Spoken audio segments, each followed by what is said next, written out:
Last week ஒரு patient severe பெயினோட வந்தாங்க.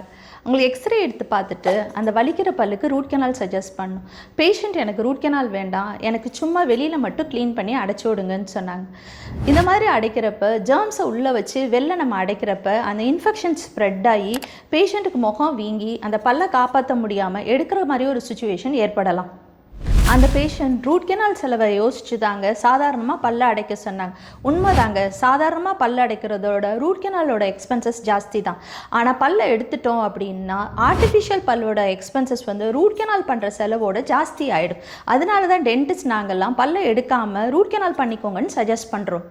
Car tyre first ஆகிற வரைக்கும் யார் செக் பண்ணாமல் இருப்பாமாங்க? அதே மாதிரி தான் பல்வலி வர வரைக்கும் நம்ம பல்லை செக் பண்ணாமல் இருக்கக்கூடாது. டென்டல் ட்ரீட்மெண்ட் எக்ஸ்பென்சிவ் கிடையாதுங்க. நீங்கள் ட்ரீட்மெண்ட்டுக்கு வராமல் தள்ளி போடுறீங்க இல்லையா, அதுதான் அந்த ட்ரீட்மெண்ட்டை எக்ஸ்பென்சிவ் ஆகுது. ப்ரிவென்ஷன் சீப்பர் மட்டும் இல்லைங்க, ஸ்மார்ட்டரும் கூட.